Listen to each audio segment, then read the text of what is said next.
Hello, we're here with Anthony at the Rugby School Japan booth at the Expo. Anthony, welcome. Thank you very much, yeah.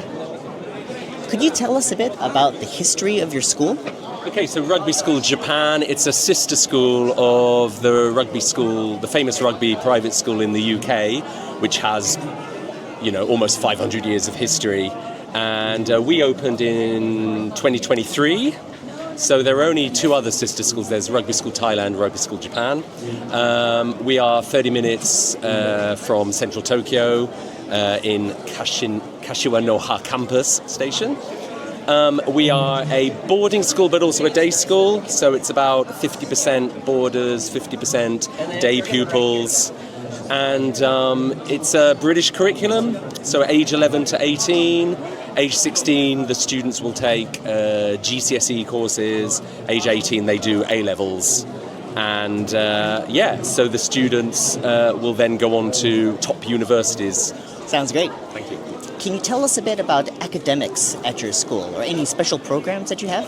Yeah, so, like I mentioned, being the British curriculum, we focus on A-levels, which are age 16 to 18, so that would be year 12, year 13. And we believe the A-levels is a great pathway to go into university, because A-levels means you're studying 3 or 4 subjects that are dear to you, and you can really focus on those subjects. And then that's a great stepping stone to the university of choice.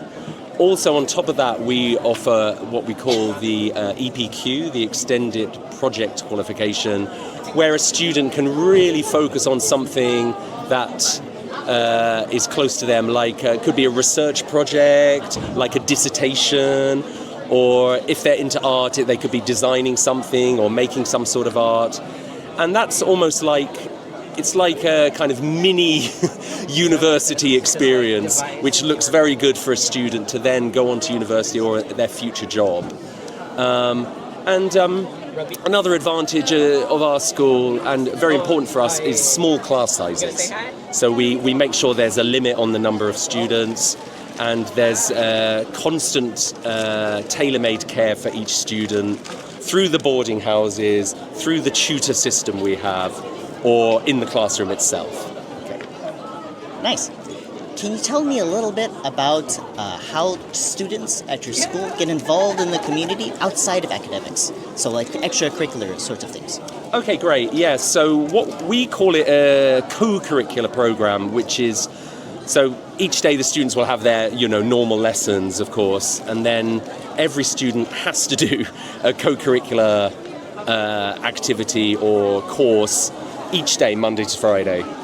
And they can choose, so it could be something different every day, or maybe 2 or 3 different things a week, from sports, drama, debate, science club, technology club.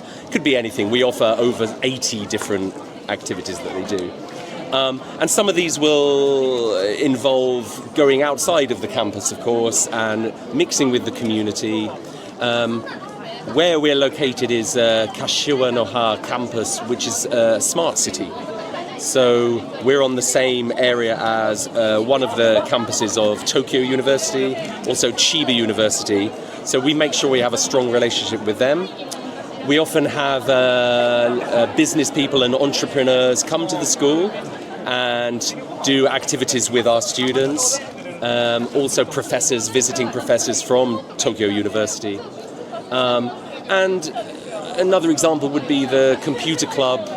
They visited the Google head office in Tokyo and met the CEO, and they were talking about,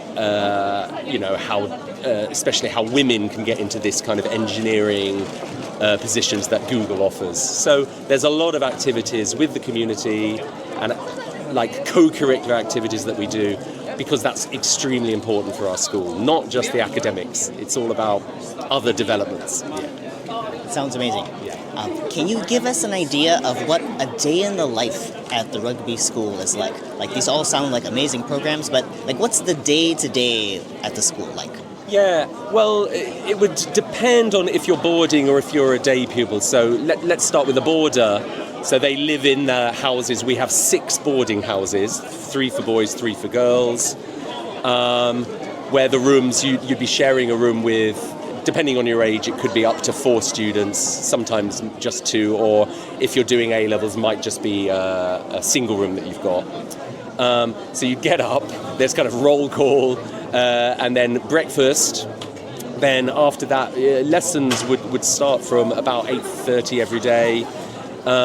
3 lessons and then a break where you go to your boarding house and have a healthy snack, talk to your friends, talk to your housemates.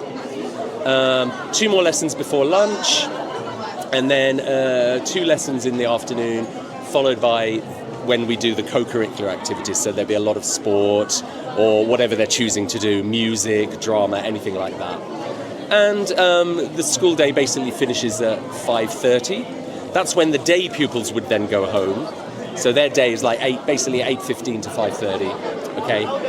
The boarders would then have a bit of spare time, dinner. They have a chance to actually go off the campus.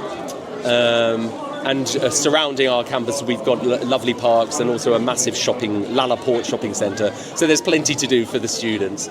And then they would come back, and in the evening for the boarders, they have what we call prep, which is basically homework, but with the teachers. So they get this structured study that you have with our the tutors there, because each house has 3 adult staff living there. So the house master or house mistress, the assistant, also the house assistant, which helps them with any emotional issues they might have or logistical issues.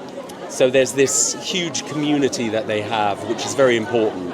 It's very different from a Japanese boarding school, which, you know, the Ryosei system, which maybe is just somewhere to sleep, you know, but ours it's a community, a lot of communication, 100% 24/7 support from, you know, medical team as well, and the house team. So it's a great atmosphere for young people to become young adults. Yes. That sounded amazing. Thank you very much. Yeah, you're welcome. Thanks a lot.